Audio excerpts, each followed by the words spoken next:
seemed like in the first half, Chaz was a lot more active defensively. How much do you agree with that, and do you feel like that opened things up for him on the offensive side? I do think it helps when he's locked in defensively, because I think it takes pressure off thinking that you got to make shots. And I think anytime you can get lost in the game defensively, and it helps. And I thought he really did a better job tonight of trying to set up cuts early. Obviously, getting out in transition helps all of us. Any team would say that. And but I do think the fact that he was locked in defensively helps him on the offensive end.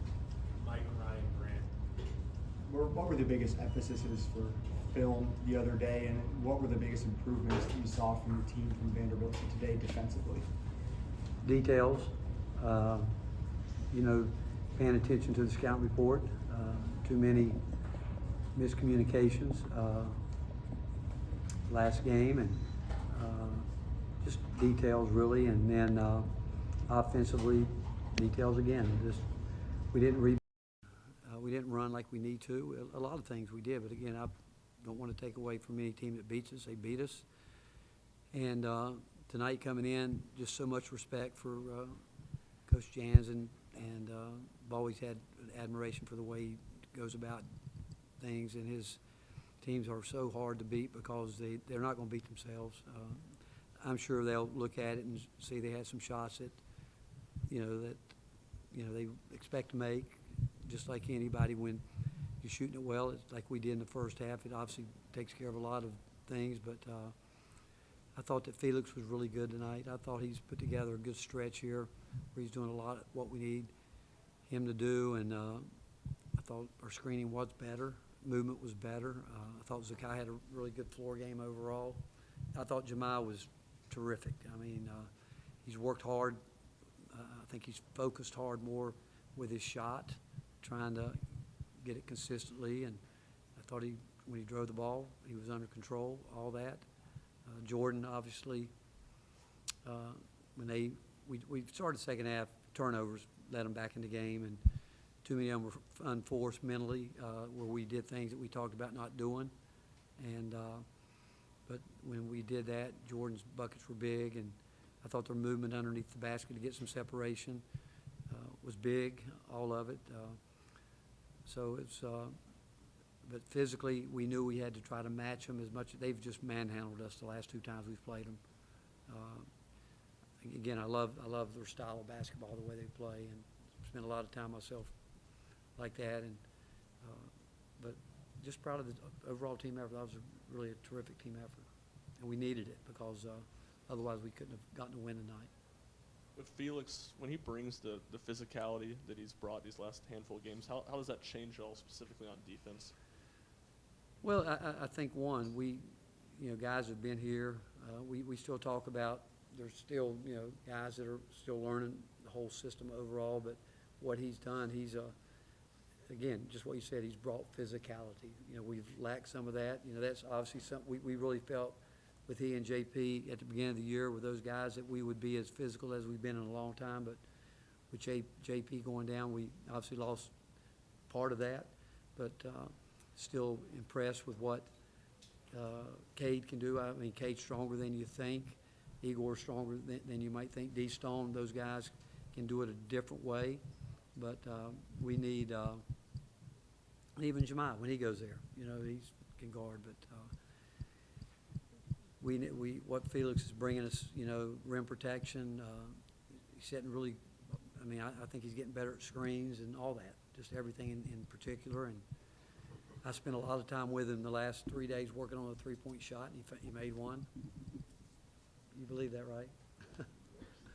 that was a design play. That was a big play, really. It was. Sometimes you get those, and Lord knows we needed one at that time. Are you surprised that details in a scouting report are an issue in a game in January with this group? No, and we'll have it some more probably, just because it's hard. Winning's hard. Winning's really hard. The mental side of it, getting guys to lock into it, is hard.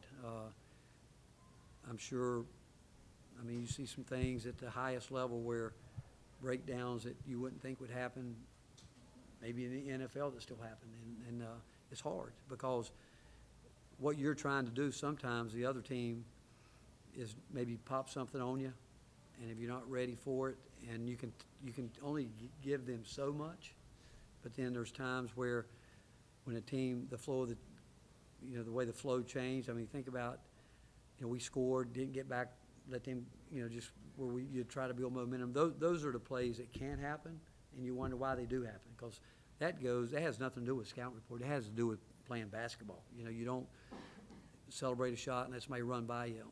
You go back, you build a wall. That should happen every single time, but for reasons it doesn't. Maybe a bad shot, turnover. You can't defend. We tell our guys we can't defend bad shots and turnovers. We can't. So feel has a lot to do with it. Grant, some guys they know exactly, and they're great at it. They just can absorb so much, and even not only what they need to do, they know what everybody else needs to do, and that's when you can really become really lethal on the defensive end. Coach in the back here, yesterday after practice you had a conversation with Chaz. What was said and how did he respond after that conversation? Well, he did what we talked about. I just keep telling him, he's at a different level. This is all new for him.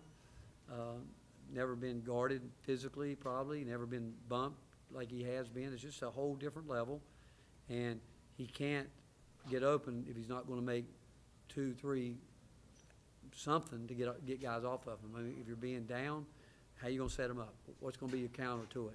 And then you got guys waiting to get you open, but they can't screen if you don't get enough separation. They can get a body on you, and that was what it was about. Showed him tape, been showing him tape. But to be honest with you, we've done that all year, and sometimes it takes him a little bit longer. But I thought tonight he really did do some of the things that we have been talking about that allowed him to get some separation and get a good look at, and knowing where to attack on the court, the space he needs to get to, ready to shoot. Sometimes he comes off, he's not sure. Pastor's not sure what he's going to do. We need him to do what we need him to do, and the ball be delivered, because the guy guarding him is going to catch up if he doesn't get set quick. And I thought he did a pretty good job tonight, probably a better job recently than he has been getting himself ready to shoot the ball quicker. Coach, just what's it say about your guys, your maturity, the leadership to take? I mean, that had to be a pretty good job of taking the scout to the court in that first half defensively to hold him to 16 points. They did. I thought again, these guys want to be good. They know we've got to get better. They know that. They realize that. They know this league is a brutal league, and they know that. But it's hard. Like I said, winning's hard. And you can play hard some games, and it's not enough, because a few mistakes here or there. It could be leaving your feet. It could be fouling three-point shooters. You shouldn't foul three-point shooters. You shouldn't. I wish I could do the NBA rule. I think in the NBA, if you foul a three-point shooter, you got to buy everybody's dinner at a high-end restaurant. We maybe should implement that now. But the fact is, do you know how much we talked about not fouling a three-point shooter after the games all year? And I bet you we're leading the nation in it. I don't know if they keep that stat, and we come out and do it again tonight. Can't do it. Can't do it. Building off earlier when you were talking about that being a design play with Felix taking the three, how big was that for the momentum of the game to kind of get back in your favor? Well, they definitely took control of momentum. But, and again, I'm not taking anything away from them, but you turned the ball over the way we did, and we got first 4 minutes, we went totally away from what we talked about at halftime, and they took advantage of it. They're too well coached, too many good players that, I call them, you throw lifelines to people, they're going to grab them, and they're going to, and it energizes them. It gives them a chance. Hey, having a 15, 20-point lead at halftime is not that big a deal. It really isn't. And it's hard to coach with a lead. It's hard to catch up with the lead, when you're behind. But the fact is, you're dealing with guys. I thought Grant's question was a good question, because guys forget scouting reports. You wouldn't think they would, but it's a natural human tendency when you get up 15, 18, they think, some guys think the game's over. It's never over. I don't think it's over. I don't know how other people feel.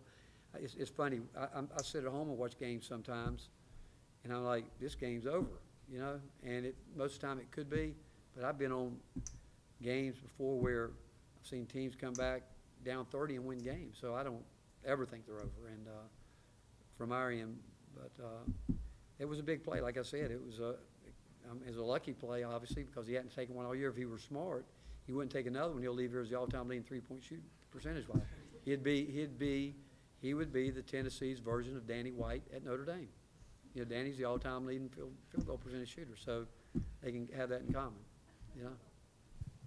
Rick, you talked about that sequence where, you know, State could have got it within 4, but that 3 spins off, and then Felix hits a 3. And are moments like that in coaching? Obviously, it went your way tonight. Sometimes it goes the other way. How hard is it as a coach to sort of accept things that you can't really control like that? Well, it's hard. It's hard. You like to be able to stop the game and do what I do in practice. You guys see me in practice. I can't do that. And ask, you know, I mean, I don't understand it. There's so many things that go through young guys' heads. I can't tell you why, but I watch NBA games and I'm like, why would they do that? Or why would he do that? You know, it takes all of us to be on the same page, understanding the flow. Like, I thought we took a couple threes tonight. Again, we want our guys to shoot the ball when they're open. But I think some guys think when we talk about being aggressive and being in an attack mode, I think some guys think that means shooting the ball.